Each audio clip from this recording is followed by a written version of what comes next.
welcome to another video. Today I am going to be showing how I take photos of my handmade items, and I'm also going to go through the process of how I determine a price. Now when it comes to pricing, first of all, I'd like to mention that it's gonna vary between the person and how they feel about the product that they made. I'm talking about handmade products versus like a course or anything like that.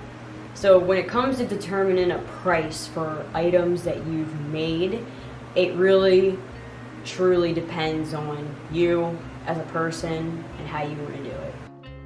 So my number one tip on taking photos is to make sure you have good lighting. And you probably hear it all the time, but honestly, the best lighting is from the sun. Go up to a window or even take your stuff outside and just have it sitting on like a piece of wood or, something where it's not on the grass, unless you want to do it like that. It's all up to you. If I'm gonna do it inside, I just like to be near a window as my main source of light. And if you want to, you can add another light at a different angle if you need more.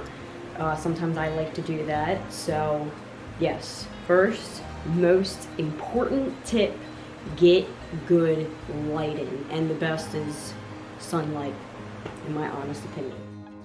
Okay, tip number two, when taking photos of products, have a consistent background. It doesn't have to be the same every single time, but make sure the colors are consistent. And if you have like an Instagram or some type of website where people can just view all your photos, then it will just look a lot cleaner, in my opinion.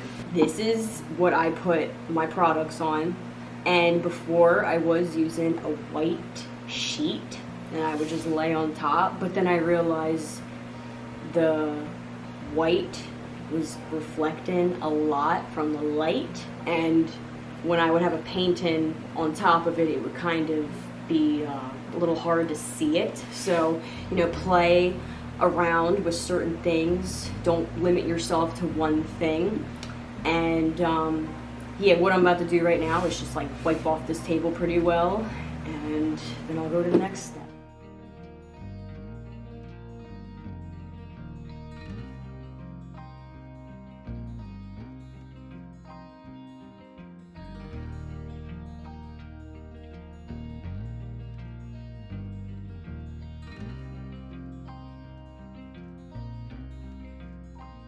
Okay, so the third tip would be props.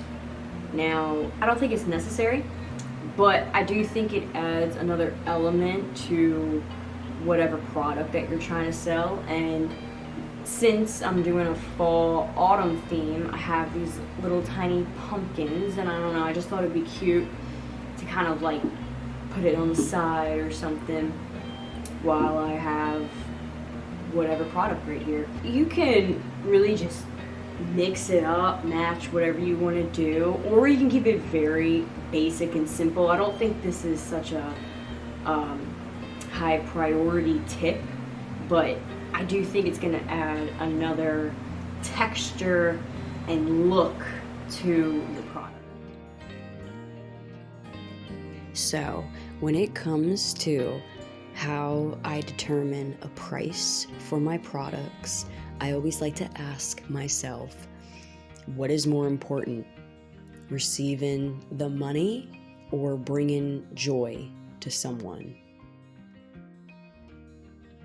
I believe that there can be a balance between money and bringing joy to someone. So it doesn't necessarily have to be one or the other, but more so keeping in mind that when you overprice your items, people will turn away and they will go and support someone else who has a better price. Now, this shouldn't be perceived as competition in a sense where you need to be better than someone else. I think your own uniqueness of whatever art that you create is what is going to allow people to be attracted to what you do. If you are painting and you are painting on canvases, and maybe you're trying to figure out a price for that specifically, sometimes I like to multiply the height and the width of the painting, and that will be my overall price. Now, if it seems too pricey, then I will do what I believe is a better price. And also keep in mind, you're also putting in a price for the amount of paint that you have used on that painting. Then when it comes to my crochet work, it can take longer than a painting, but sometimes I don't always put my time factor into my price. I do it more so of what is the product. You know, if I'm making coasters, I wouldn't want them to be too high of a price, even if I did put more time into it, only because it just wouldn't make sense. So yes, overall, I like to just keep in mind to not be so greedy, and it helps motivate me to realize that this is something that I enjoy doing, and I want others to experience that same joy as well.